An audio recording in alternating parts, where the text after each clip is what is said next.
पैसा दे के बुलाते हैं तब नहीं कोई जाता। लोग खाना भेजते हैं, गाड़ी भेजते हैं, शराब बांटते हैं तब नहीं कोई जाता, अपनी सड़कों पे जाता है। और आप जहां जाते हैं वहां की महफिल लूट लाते हैं। बहुत बहुत धन्यवाद आप सब लोगों का। आपने वो महापंचायत भी सफल करा दी। वो जो हमारे लोगों ने महापंचायत की थी, आप इतनी बड़ी संख्या में वहां गए कि आपने उसको भी सफल करा दी। आपको उसके लिए भी बहुत बहुत बधाई। देखो ये टेंट भी अपनी जगह छोड़ने लगा आपकी ताकत के आगे। चलो अच्छा मेरी बात पे गौर करो। सर्वप्रथम तो राजस्थान में ये तीसरा सामाजिक न्याय महासम्मेलन, इसके बाद 4 और करने हैं।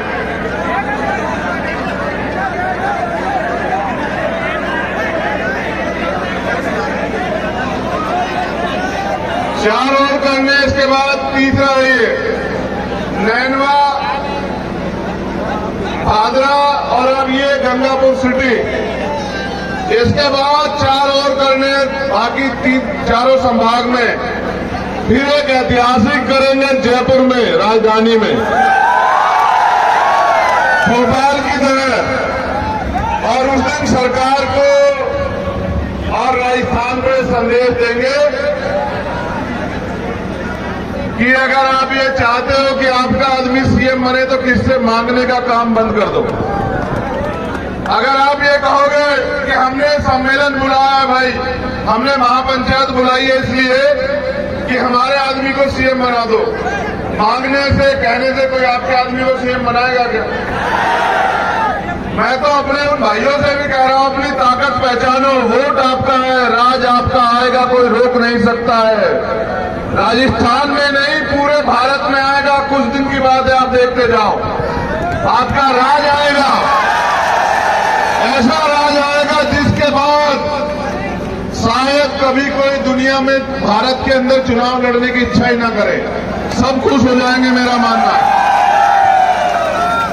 आज की इस सम्मेलन के यहां इस मंच पर उपस्थित हमारे प्रदेश के प्रभारी भाई सतपाल चौधरी जी, हमारे भीम आर्मी के प्रभारी भाई अनिल देनवाल जी, हमारे सम्मानित नेता अमरचंद रसोलिया जी, मोहनलाल बैरवा जी, हमारे प्रदेश के अध्यक्ष राम लखन मीना जी, भाई शोएब खान जी, भाई करतार सिंह जी, छोटे भाई शैलेश मोशपुरिया जी, भाई संजय वाल्मीकि जी, भाई रामपाल भारतीय जी, भाई जो संचालक कर रहे थे भाई बीएम मखोरिया जी, भाई केएल माथुर जी, भाई राम सिंह इंदौरिया जी, भाई जितेंद्र अटवाल जी, हमारे पूर्व के प्रदेश अध्यक्ष भीम आर्मी भाई सत्यवान जी, भाई रुकुम सिंह जी जो जिलाध्यक्ष है गंगापुर सिटी के, भाई सुनील कुमार भिंडा जी, भाई विनीत सांखला जी जो हमारे यूथ के प्रदेश अध्यक्ष हैं, भाई विकास पोसवाल जी, भाई राजेश सरपंच जी और भाई बाबूलाल जी जो डीओ हैं,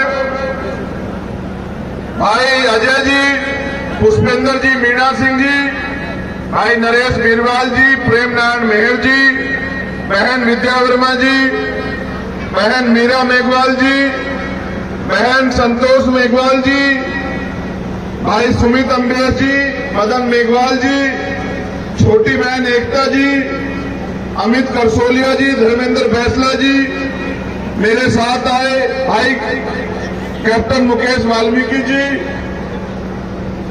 भाई राज सिंह नेहरा जी जो मुख्य अतिथि के तौर पे हमारे साथ आए, भाई सुशील प्रधान जी और आज के आयोजक साथी भाई मुकेश बैरवा जी। आज हमारे एक साथी का जन्मदिन भी है, चतर सिंह जी का, उनको भी बहुत बहुत बधाई।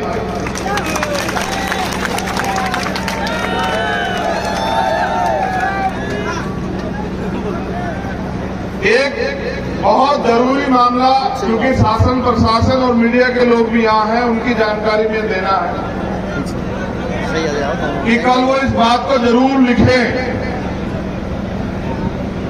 कि भाई पृथ्वीराज बैरवा जी को क्यों आरएएस में सिलेक्शन होने के बाद उनको टर्मिनेट किया गया, नियुक्ति क्यों नहीं दी जा रही है, सरकार इस बात का जवाब दे।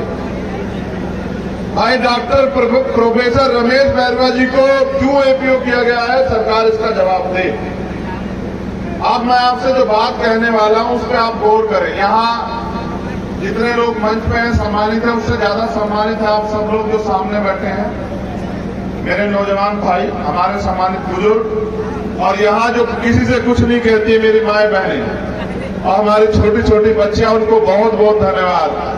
देखो ना, उनको कोई अनुशासन को कहता ना कहता बैठ जाओ, जिसको जहां जगह मिली है मेरी मां बहन को वो वहीं बैठी हुई। मैं आपका दोनों हाथ जोड़ के धन्यवाद करता हूं। जो धैर्य मात्र शक्ति में है वो कुदरत ने दुनिया में किसी को नहीं बख्शा। जीव को जो दुनिया में अगर सबसे ज्यादा धैर्य किसी को दिया वो हमारी मातृ शक्ति को दिया, हमारी बहनों माओं को दिया, अपने बच्चों को दिया। बहुत बहुत धन्यवाद आपका। सम्मानित साथियों,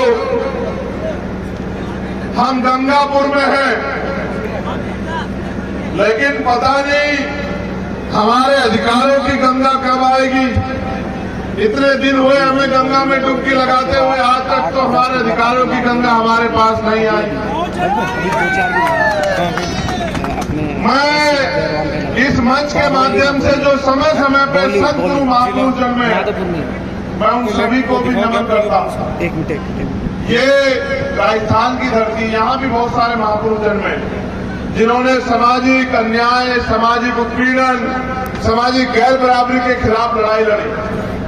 और जब मैं देश के किसी भी कोने में जाता हूं, हर प्रदेश में एक ना एक ऐसे महापुरुष पैदा हुए जिन्होंने इस समाज को अन्याय अत्याचार से उभारने के लिए, इनको मानव का जीवन देने के लिए, जिसमें स्वाभिमान सम्मान हो उसके लिए प्रयास किया और अपने प्राणों तक का बलिदान दिया।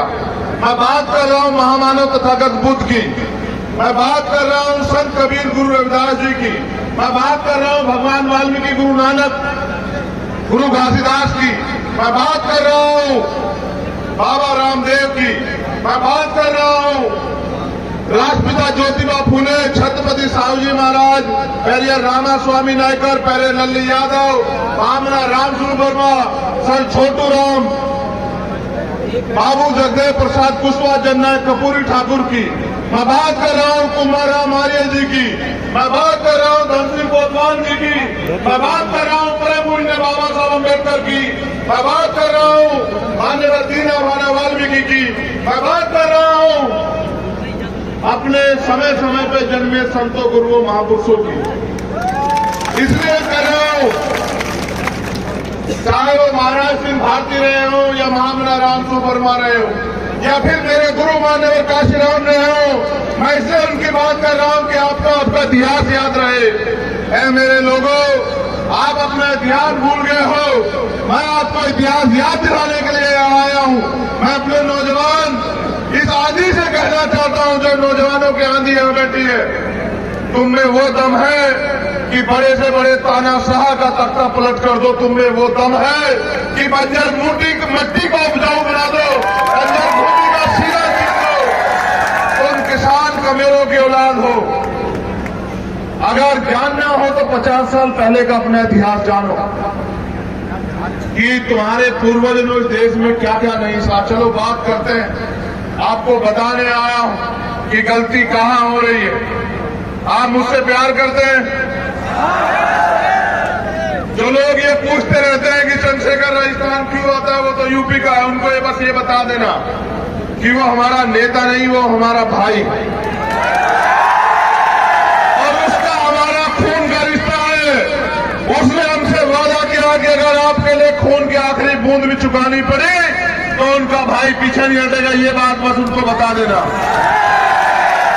न मेरा कल आपसे राजनीतिक रिश्ता था, न आज है, न जिंदगी में रहेगा। मेरा आपका खून का रिश्ता है, मेरा आपका दर्द का रिश्ता है, मेरा आपका संघर्ष का रिश्ता है, मेरा आपका उस अन्याय के खिलाफ जो लड़ाई चल रही है वो रिश्ता है कि ना गुलामी आप सहना चाहते, ना गुलामी मैं सहना चाहता। मेरा तो नाम ही आजाद है, गुलाम ना पैदा हुआ, ना जीऊंगा, ना मरूंगा। सम्मानित भाइयों, 14 अगस्त 1947 भारत गुलाम था अंग्रेजों का। मेरी बात पे गौर करना, क्योंकि नौजवान साथी सिर्फ नारे ना लगाए, उनके कंधों पे समाज को तराने की जिम्मेदारी है। उनको अपने आप को झुका के अपने समाज को अपने कंधे पे बिठा के ताकतवर बनाना है। और जिसने ठान लिया है, जिसने नीला पट्टा डाल लिया है, उसके ऊपर और बड़ी जिम्मेदारी आ गई है कि वो अपने मान सम्मान को और अपने स्वाभिमान सम्मान को और अपने समाज के अधिकारों को लूटने ना दे, उसे झुकने ना दे, उसे बिकने ना दे, उसको हार न मानने दे। तो मैं बात कर रहा हूं तब की जब हम इस देश में गुलाम हुआ करते थे। 14 अगस्त 1947 हम इस देश में गुलाम थे। गुलाम तो पूरा भारत था, लेकिन पूरे भारत के हर सब लोग अधिकारों से वंचित नहीं थे। बहुत सारे लोगों को अधिकारों की आजादी थी, पढ़ने की, लिखने की, घूमने की, मकान बनाने की, जमीन रखने की, खेती करने की और तमाम तरह की आजादी थी। लेकिन जो गुलामों के गुलाम थे ये बहुजन समाज के लोग, जो आज जातियों में बैठ के अपनी एकता को कायम नहीं कर पा रहे। मैं तो बधाई देता हूं कि आपने जोड़ा, आपने SC/ST की महापंचायत की, मुझे बड़ी खुशी हुई। मेरे रूप में ये सब लोग चंद्रशेखर वहीं थे, आपने देखा होगा। मगर देश आजाद हुआ 15 अगस्त 1947 को। 14 अगस्त को जो गरीब था, 15 अगस्त को वो गरीब था। 14 अगस्त को जिसके खाते में 100 रुपए थे, 15 अगस्त को भी उसके खाते में 100 रुपए थे। 14 अगस्त को जिसके पास एक गज जमीन नहीं थी, 15 अगस्त को भी उसके पास एक गज जमीन नहीं थी। 14 अगस्त को जो सामाजिक असमानता का शिकार हो रहा था, 15 अगस्त को भी वो सामाजिक असमानता का शिकार हो रहा था। 14 अगस्त को जिसको मंदिर में जाने की आजादी नहीं थी, 15 अगस्त को उसको मंदिर में जाने की आजादी नहीं थी। 14 अगस्त को जिसको बिजनेस करने की आजादी नहीं थी, 15 अगस्त को भी उसको बिजनेस करने की आजादी नहीं थी। हमें आजादी कब मिली? जब 26 जनवरी 1950 को बाबा साहब अम्बेडकर के द्वारा लिखा संविधान इस देश में लागू हुआ। तब हमें आजादी मिली। क्या आजादी? कि हम भी सम्मान से पूरे देश में कहीं घूम सकते हैं,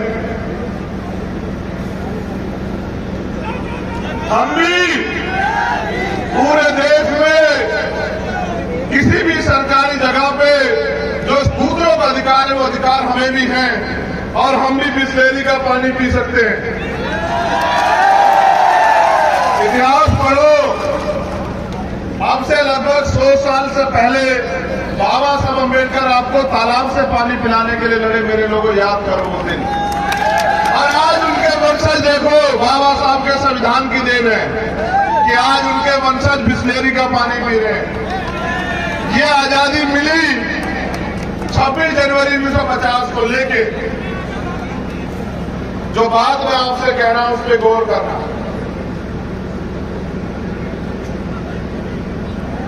ये आजादी कितने मुकाम तक पहुंच पाई और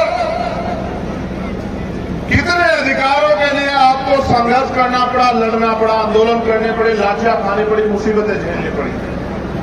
जैसा मैंने आपको बताया कि 26 जनवरी 1950 को आजादी संविधान के जरिए मिली, लेकिन संविधान के साथ ये शर्त रखी गई जो अंतरिम सरकार बनी, पंडित जवाहरलाल नेहरू के नेतृत्व में बिना चुनाव लड़े। उस सरकार ने वादा किया बाबा साहब अम्बेडकर से कि जो संविधान में अधिकार आपने लिखे हैं, जो यो भाग 4 में नीति निर्देश तत्व में जो आपने इनकी तरक्की के लिए योजना बनाई है, जो आर्टिकल 340 में दलितों से भी पहले पिछड़े वर्ग की तरक्की का रास्ता आपने खोला है, जो सभी धर्मों को धार्मिक आजादी आपने दी है, जो किसानों को सर छोटू राम और बाबा साहब अम्बेडकर के रूप में जो गरीबों को जमीन मिले, जिसको चौधरी चरण सिंह जी ने बाद में करके भी दिखाया, वो जमीन रखने का अधिकार जो है वो अंतिम व्यक्ति को भी मिलेगा। ये बात और ये दावा वाला सरकार ने किया और बाबा साहब अम्बेडकर ने उन पर भरोसा किया। लेकिन बाबा साहब ने अपने बच्चों को भी कुछ कहा। वो ये कहा, जब उन्होंने पहले हमें वोट का अधिकार दिलाया था, उस वोट के अधिकार के खिलाफ सब लोग थे। कोई कहता था वोट उसको मिलेगी जो लगान देता, कोई कहता वोट उसको मिलेगी जिसका व्यापार हो, कोई कहता वोट उसको मिलेगी जिसकी जाति ऊंची हो, कोई कहता वोट देने का अधिकार उसको मिलेगा जो पढ़ा लिखा हो, जो पैसे वाला हो।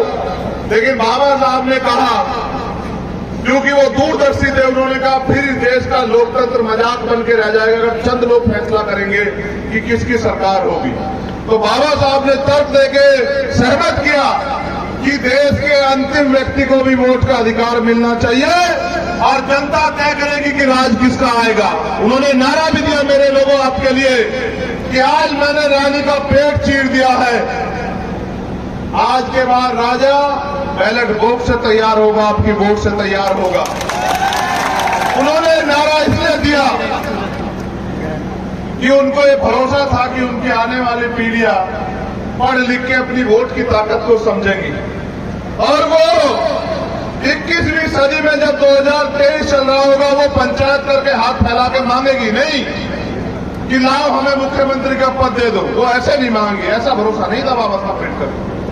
बाबा साहब अम्बेडकर को भरोसा था कि पढ़ लिख के हमारे लोग समीक्षा करेंगे, आकलन करेंगे, संघर्ष करेंगे और अपनी वोट को संगठित करके भाईचारा बना के प्रदेशों में और देश में अपना राज व्यवस्था जो है लागू करके दिखाएंगे, अपना राज लाके दिखाएंगे। क्योंकि भारतीय संविधान में जो अधिकार आपको मिले हैं नौजवान साथियों, उन अधिकार को लागू, उन कानूनों को लागू कराने की अगर ताकत किसी के पास है तो वो सत्ता के पास है।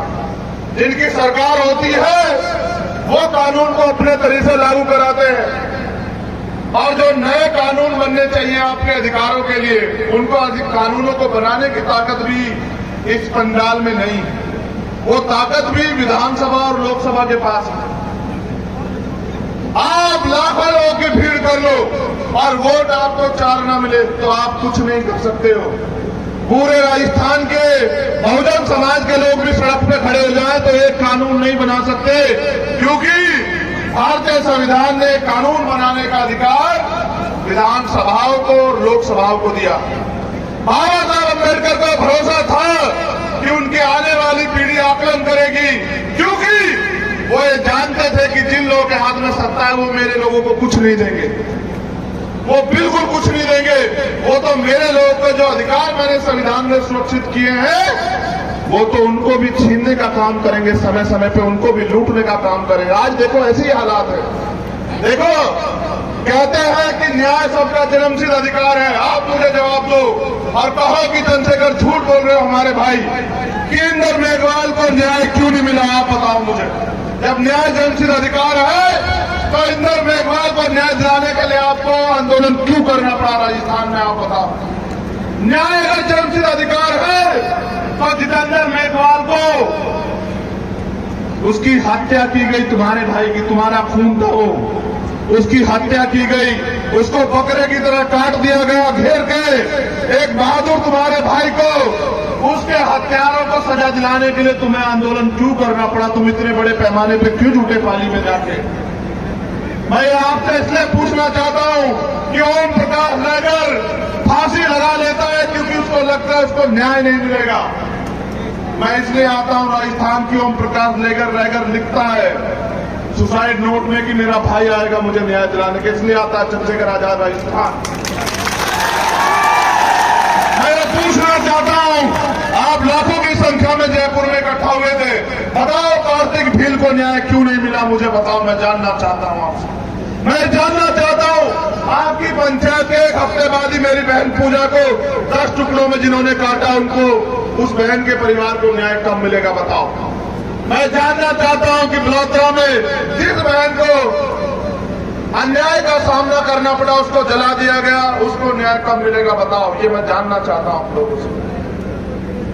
उनको भरोसा था बाबा साहब अम्बेडकर को, उनको क्योंकि एहसास था इनके चरित्र में कि ये मेरे लोगों को न्याय नहीं देंगे, अधिकार नहीं देंगे, और जो अधिकार मैं देके जा रहा हूं उनको लूट मेरे लोगों, उन्होंने लूटा पैसा नहीं, तुम्हें करोड़ों रुपए से भी ताकतवर वोट का अधिकार दिया। तुम चाहो तो यहां के मुख्यमंत्री को हरा के उसकी नाक रगड़वा सकते हो, तुम चाहो। ये ताकत बाबा साहब अम्बेडकर ने दी है आपको।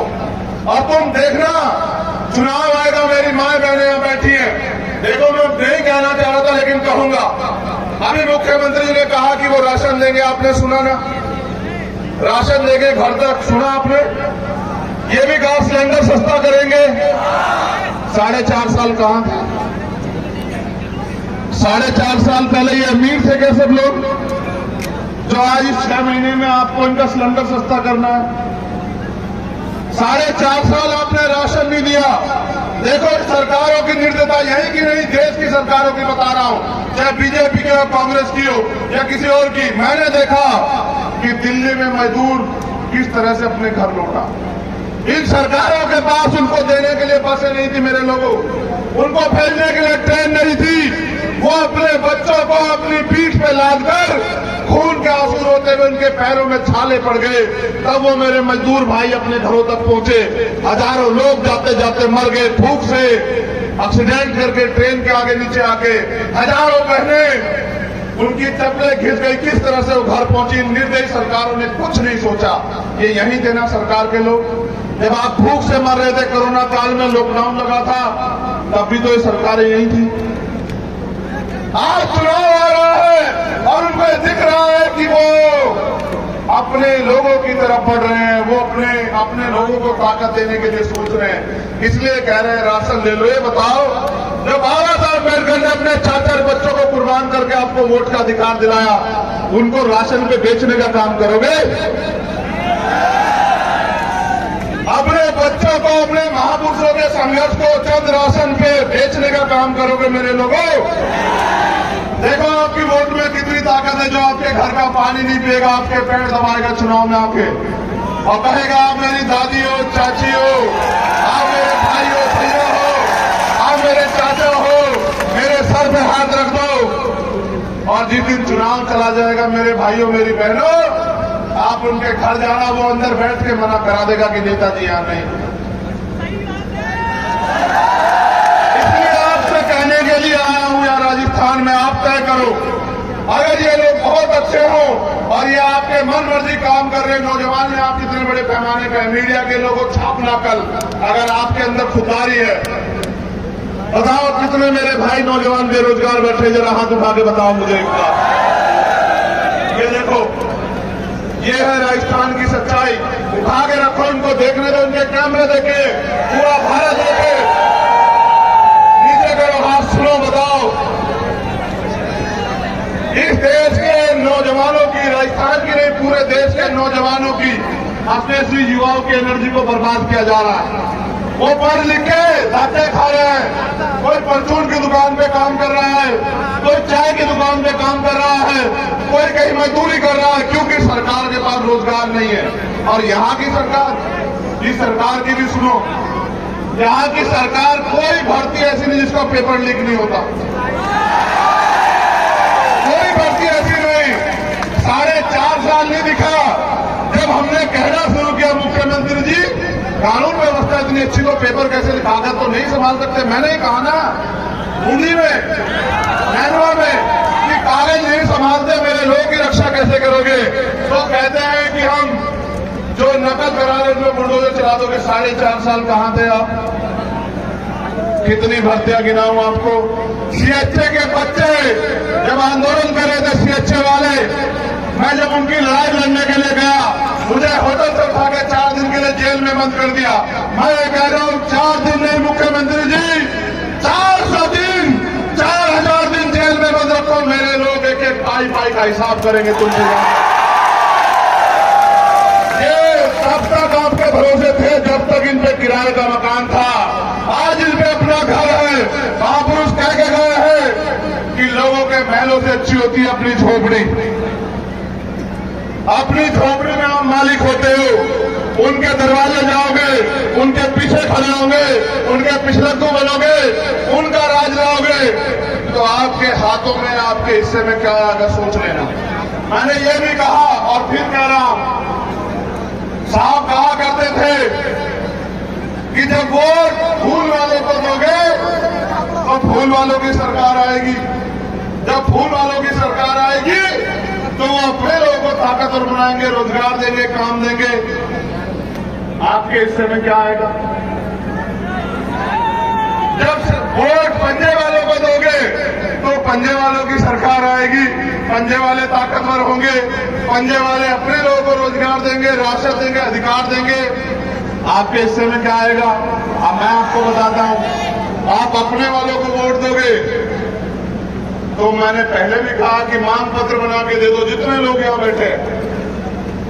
भारत का संविधान तुमसे झूठ बोला गया, मैं इस बात को सार्वजनिक करना चाहता हूं। वो राशन देके कहते हैं कि हम आप पे एहसान कर रहे हैं,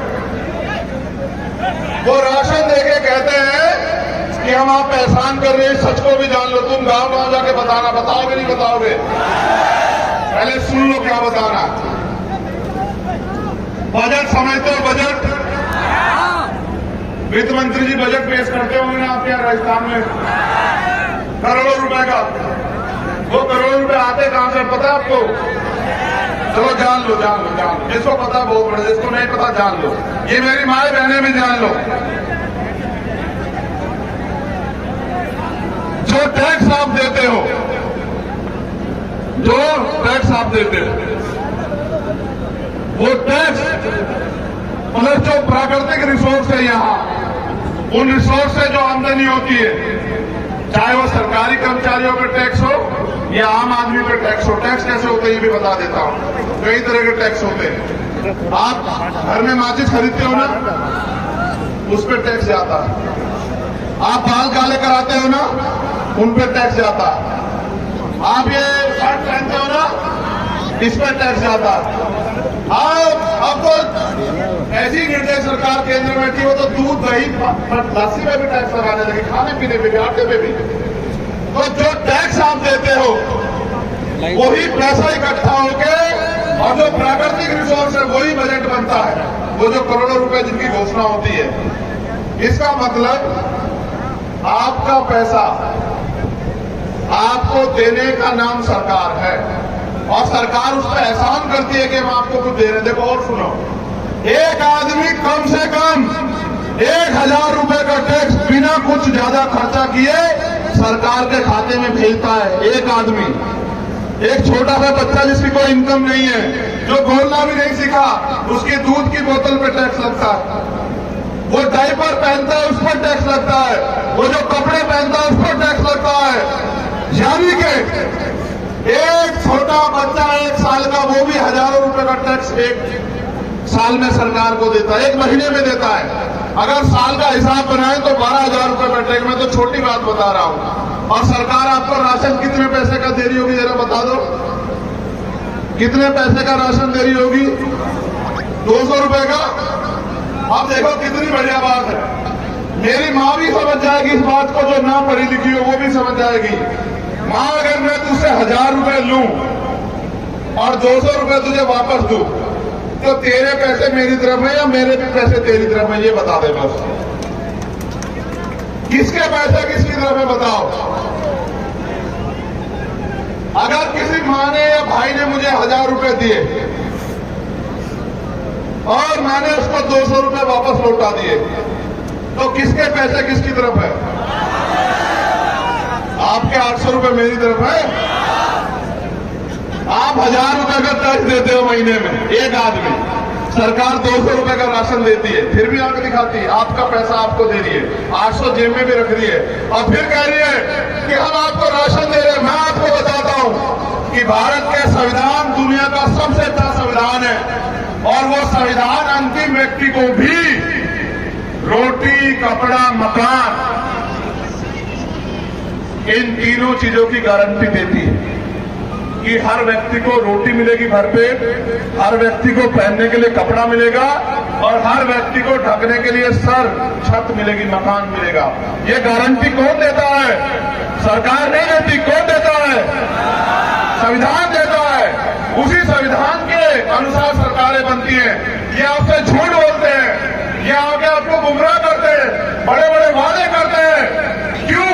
क्योंकि आपके पास वोट है, ये आपकी बस्तियों में आते हैं इसलिए कि आपकी वोट को लूट सके, ये आपके गले लगते हैं। आप ये बताओ, अगर अमीर चाहते हैं कि गरीबों का भला हो जाए तो कोई गरीब रहता क्या? ये माए सुने, ये मेरी बहनें सुने, अमीरों के कुत्ते घी खाते हैं, अमीरों के कुत्ते एसी में सोते हैं और मेरे लोगों के तन पे कपड़ा नहीं दिया है सरकारों ने हमें। ये है सच्चाई देश की और ये सच्चाई है प्रदेशों की। पीने के लिए मेरे लोगों में पानी नहीं है, इनका कुत्ता जो है बिस्लेरी में नहाता है, ये है सच्चाई देश की। लेकिन आप इनके बातों में आ जाते हो और फिर इनको ताकतवर बना देते हो। मेरे पिताजी कहा करते थे कि अजमाए को अजमाना नहीं चाहिए, जिनको अजमा चुके और अजमा के देख चुके कि मैंने वहां कहा बादरा में कि अगर आप गलती कर बैठते हो, मैं गंगापुर सिटी में भी कह रहा हूं, तो 5 साल जो हाल उतरेगी हमारे लोगों की, जो अन्याय सहना पड़ेगा हमारे लोगों को, जो रेप हत्याएं होगी, जो पूजा भील को टुकड़ों में काटा जाएगा, उसके जिम्मेदार आप भी होंगे। इस बात को आप लोग याद रखना, क्योंकि आपकी गलती, आपकी लापरवाही, क्योंकि वोट का अधिकार आपको बिकने के लिए नहीं मिला, वोट का अधिकार आपको गुलामी से मुक्ति के लिए मिला है, वोट का अधिकार आपको ताकतवर बनने के लिए मिला है।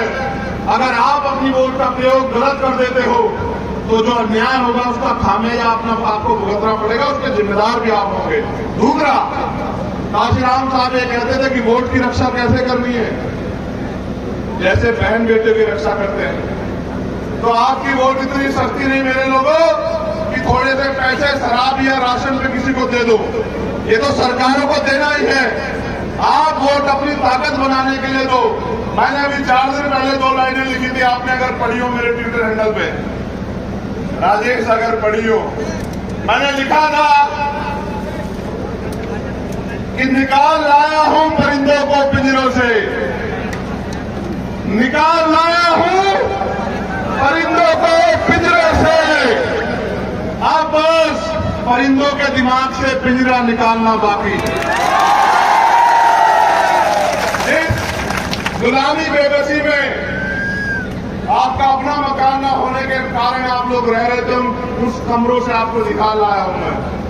अब बस आपके दिमाग से बात निकालनी है कि जब वोट देकर आप उनकी सरकार बना सकते हो तो अपनी भी बना सकते हो।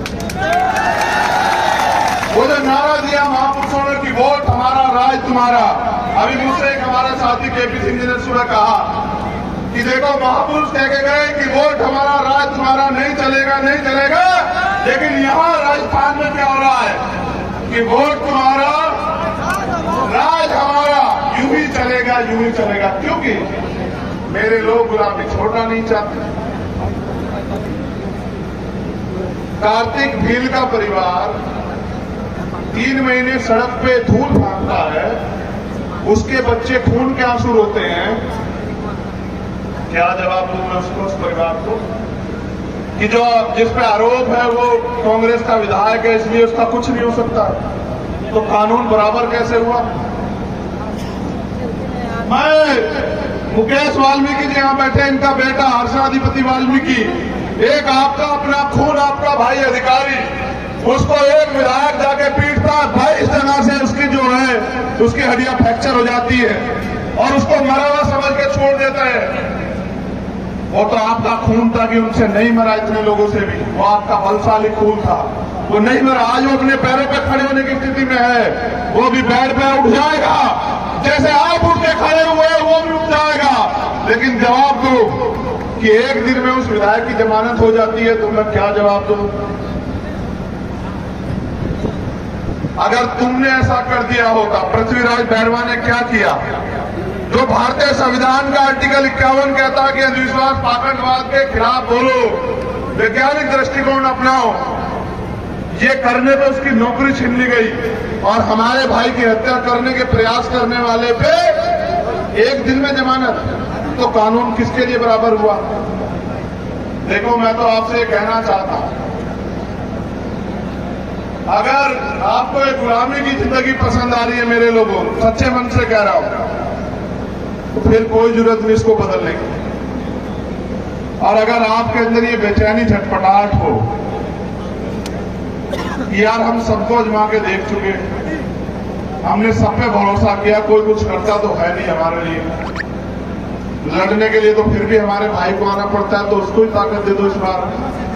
तो फिर मैं गारंटी से कहता हूं कि आपकी तरफ आंख उठाने से पहले, आपको घोड़ी से उतारने से पहले, मुझे रखने, घड़ा छूने पे, आपकी हत्या तो बहुत दूर की बात है, आपकी तरफ आंख उठाने से पहले भी 1000 बार सोचेंगे लोग। ये बात याद रखें। क्या मैंने कभी आपसे कोई बात झूठी कही है? बताओ। मैंने 16 महीने जेल काटी, 10/6 की एक कॉल काट, उसमें काल कोठरी में, मेरे पुराने लोग जानते हैं। मैंने सरकार से कभी ये नहीं कहा कि मुझे छोड़ दो, मैं डर गया। मैंने सरकार से ये कहा कि इंतजार करो किस दिन मेरे लोग मेरी बात के साथ खड़े हो जाएं, फिर मैं बताऊंगा कि किसी गरीब के बेटे के साथ अन्याय कैसे होता है। फिर ये याद रखना। मैंने दिल्ली के आंदोलन में 250 लाठियां खाई। जो लोग गए थे वो जानते हैं कि 12 दिन में सीधा नहीं ले पाया, क्योंकि पुलिस, देखो मैं पुलिस से इसलिए कुछ भी नाराजगी जाहिर करता, पुलिस सरकार की होती। पुलिस से मेरी नाराजगी नहीं है, वो नौकर है बेचारे, उनकी नौकरी है। जो सरकार के लोग आदेश करेंगे उनको करना पड़ेगा, वो कर्मचारी है, वो सेवक है। लेकिन उन्होंने 250 लाठियां मुझे मारी और मुझसे पता क्या कहा कि गृह मंत्री से माफी मांग लो। तो मैंने कहा कि चंद्रशेखर आजाद पैदा हुआ है, गर्दन झुकेगी नहीं। ये उस समाज का सम्मान है, ये झुकेगा नहीं, मर तो सकता है लेकिन झुकेगा नहीं। मेरी ताकत आप हो। मैंने आपको देखा, मैं जब हेलीकॉप्टर से आ रहा था ना, देखो मुझे कोई शौक नहीं हेलीकॉप्टर में आने का, मैं सच बता रहा हूं। मैं तो एक गरीब का प्राइमरी स्कूल के हेडमास्टर का बेटा हूं। मैं बताता हूं, मुझे बताने में कोई अफवाह नहीं है कि मेरी मां घास काट के लाती थी खेत से और सर पे उठा के 40 किलो की गठरी, और आके वो दूध बेच के उसमें हमें पाला, 6 बहन भाइयों को। मैं जानता हूं गरीबी कैसे होती है। मैंने देखा कि मेरे पिताजी ने मुझे वर्दी दिलाने के लिए, सर्दी में मुझे जूते दिलाने के लिए अपने लिए कपड़े नहीं बनाए। मैं जानता हूं गरीबी को। मैं गरीबी से निकल के आके खड़ा हुआ हूं यहां। मेरे बहुत कुछ शौक नहीं है, मुकुट पहनने के, हेलीकॉप्टर में घूमने के नहीं, इसकी ऐसे शौक नहीं रखता हूं। एक ही शौक रखता हूं, एक ही संकल्प करके बैठा हूं। माला नहीं पहनता हूं, आप लोग जानते हो कि माला नहीं पहनता हूं। क्यों नहीं पहनता आपको पता है? क्योंकि जिस दिन हाथरस में मेरी बहन के साथ अन्याय हुआ, मैंने अपनी मां को वचन दिया था कि जब तक इस देश में हमारा प्राइम मिनिस्टर नहीं बनेगा तब तक मैं माला नहीं पहनूंगा, चाहे कुछ हो जाए। और वो दिन है, 2 साल से ज्यादा का समय हो गया, मैं वचन का पक्का हूं। मैं आपको भी वचन दे रहा हूं, चाहे गरीबी आपकी समस्या हो, बेरोजगारी आपकी समस्या हो, महंगाई आपकी समस्या हो, अन्याय अत्याचार आपकी समस्या हो, सामाजिक अपमान आपकी समस्या हो, आप सिर्फ मांग पत्र बना के मेरे साथ खड़े हो जाओ। जिस दिन आपकी ताकत यहां बनेगी, मैं इसकी अगले दिन घोषणा करवा के दे दूंगा, मेरा वादा है आप लोगों से। और देखो,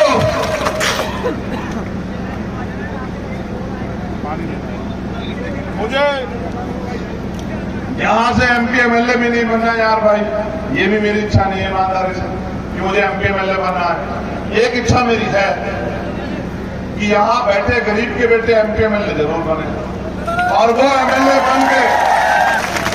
बन के उन माओं के आंसू पूछने के काम करें, बुजुर्गों के दुख बांटने का काम करें जिनको व्यवस्था ने ठग लिया, जो सिर्फ चुनावी पैर छुआऊ होते हैं बेचारे, उनके दुख, उनके आंसू पूछने का काम करें।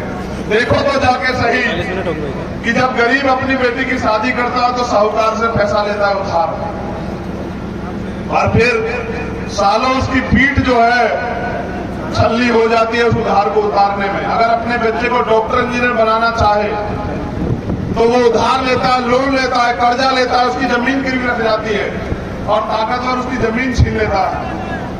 मैं बस उनके चेहरों पे खुशी देखना चाहता हूं, उनके साथ हो रहा अन्याय बंद करवाना चाहता हूं।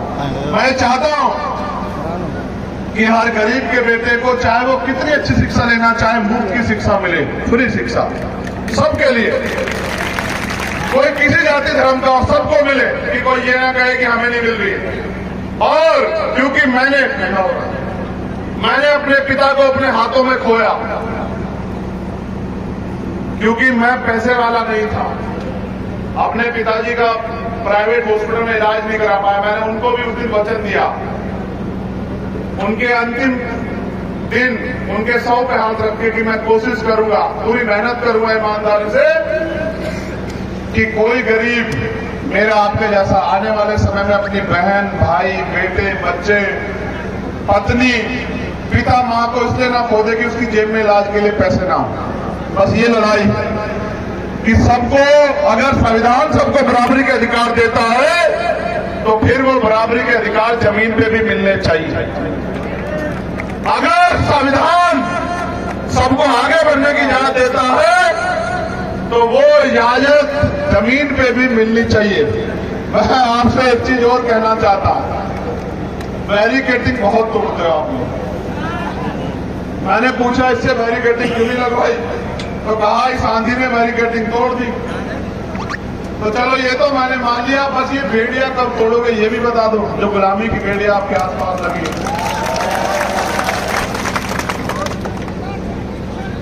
देखो एक कहानी सुनाता हूं, शायद आप समझ जाओ कि गुलामी किसे कहते हैं। गुलामी सिर्फ शारीरिक नहीं होती, मानसिक भी होती है। हाथी देखा आपने? हाथी, एलिफेंट। हाथी जब छोटा होता है ना, बच्चा होता है, उसके पैर में एक मोटी सी संखल बांधते हैं, देख लेना महावत को, किसी को देखना, और उसको मजबूत खूंटे से बांधते हैं। वो पूरी जोर लगाता है लेकिन उस संकल्प को तोड़ा नहीं पाता। उसके दिमाग में ये बात घर कर जाती है कि ये संकल्प तू तोड़ नहीं सकता। फिर हाथी बड़ा हो जाता है, जब वो सारी संकल्प तोड़ सकता है, लेकिन फिर उसके पैर में एक छोटी सी रस्सी बांधते हैं। बस ये गुलामी उसके सब दिमाग में रहती है कि वो इस रस्सी को तोड़ नहीं सकता। आपके दिमाग में भी ये गुलामी बैठ गई है कि भाई हम अपना विधायक नहीं जिता सकते, हम अपनी सरकार नहीं बना सकते। आप ये बताओ, वोट आपका है, आपके वोट से विधायक बनेगा, तो भाई आप जब दूसरों का बनाते हो तो अपना क्यों नहीं बना सकते? देखो एक और आपसे कह रहा हूं, मैंने ये प्रदेश स्तर पे, राष्ट्रीय स्तर पे भी किया कि जब तक हम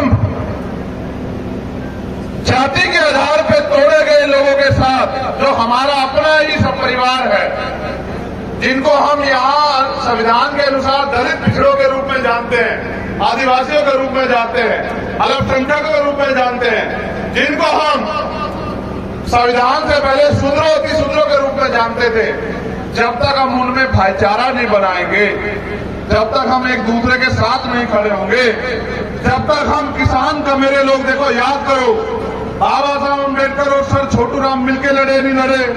जब मिलके लड़े तभी तो गरीबों पे जमीन आई। जब बड़ा भाई और छोटा भाई मिलके लड़ेंगे तो वो किसी भी दुश्मन को निस्तानाबूद कर सकते हैं, और जब अलग अलग लड़ेंगे तो फिर उनका अपना नुकसान होगा। मेरा प्रयास यहां चल रहा है कि बड़े और छोटे भाई सब मिलकर लड़े। मैंने इसका प्रयास पहले किया, जिन्होंने पंचायत की उनको भी ये सीख हमने दी कि हमने राम लखन मीणा जी, जो हमारे पढ़े लिखे आदिवासी समाज के प्रोफेसर है, हमारे भाई है, मैंने उनको कहा कि आप नेतृत्व करो, हम इन SC/ST के लोगों को सबसे पहले इकट्ठा करेंगे, आप आगे बढ़ो, हमारे लोग सब लोग मिलकर आपको आगे बढ़ाएंगे। आपका दिमाग, आपकी शक्ति और ये एकता को हम लोग जमीन पे मजबूत करेंगे। हमें देखकर उन्होंने ये पंचायत की। फिर अभी हमारा प्रयास हो रहा है कि पिछड़े वर्ग के भाइयों को भी इकट्ठा करें, अल्पसंख्यक वर्ग के भाइयों को भी इकट्ठा करें, उनको भी साथ लाएं। लेकिन ये तब तक संभव नहीं जब तक आप लोग नींव का पत्थर बनने के लिए तैयार ना हो जाओ। जब आप लोग गांव-गांव जाके जोड़ने का काम करोगे तब हम लोग कामयाब हो पाएंगे। क्या आप इस लड़ाई में मेरा साथ दोगे? मैं दोनों हाथ उठाओ, 1 मिनट उठा के रखो, ऐसे नहीं मानूंगा मैं आज। जो 1 मिनट में नीचे कर लेगा मैं मानूंगा उसका इतनी हिम्मत नहीं। वो मत उठाना जो खुद दूसरे सहारे खड़ा है, जैसे इधर के लोग सहारा लेके खड़े, वो हाथ में उठा गिर जाओगे। थोड़ा नीचे करो।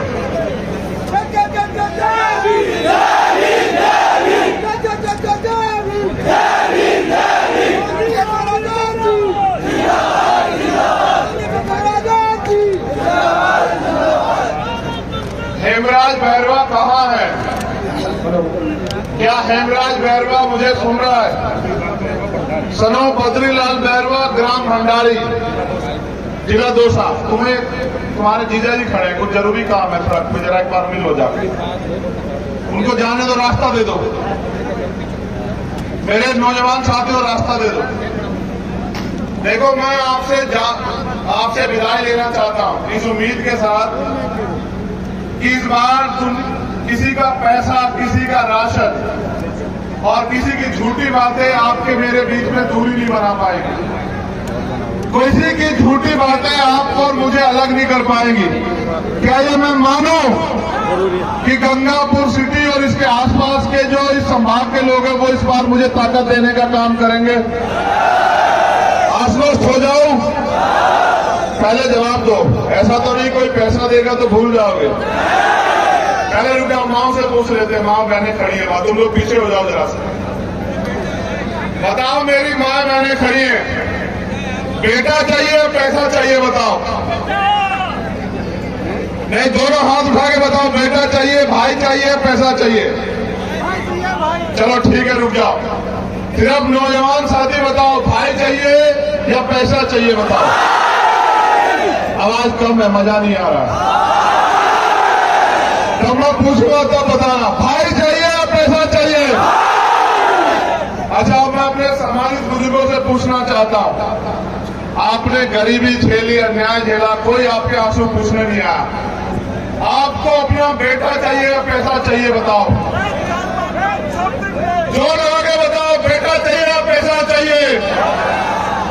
तो फिर मैं आपसे वादा करता हूं कि दुनिया की कोई ताकत आपको कामयाब होने से नहीं रोक सकती अगर आप तैयार हो तो। चलो मेरे साथ आवाज दो, आवाज दो। नहीं, मुख्यमंत्री तक आवाज नहीं जा रही होगी, तेज बोलो, आवाज दो, आवाज दो। जय भीम, जय भीम, जय भीम। बहुत बहुत धन्यवाद। मैंने आपको धूप में खड़े देखा, मैंने आपको इस गर्मी को सहते देखा, मगर मैंने आपके हौसलों को भी देखा। इस प्यार के लिए बहुत बहुत धन्यवाद। आपके इस प्यार की कीमत खून का एक कतरा चुका के देगा आपका भाई, आपसे वादा है।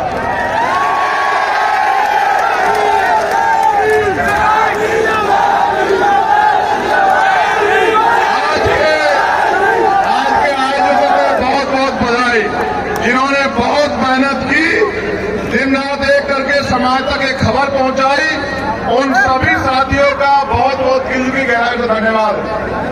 जयपुर आओगे नहीं आओगे? जयपुर आओगे? इधर वाले बताओ, जयपुर आओगे नहीं आओगे? पैसा नहीं है मेरे पास, अपने साधन से आना पड़ेगा, बस नहीं लगा पाऊंगा, खाना खा के आना, खाना नहीं खिला पाऊंगा। तुम स्वाभिमान सम्मान से जीना चाहते हो और अन्याय की बेड़ियां काटना चाहते हो, इसलिए आना पड़ा।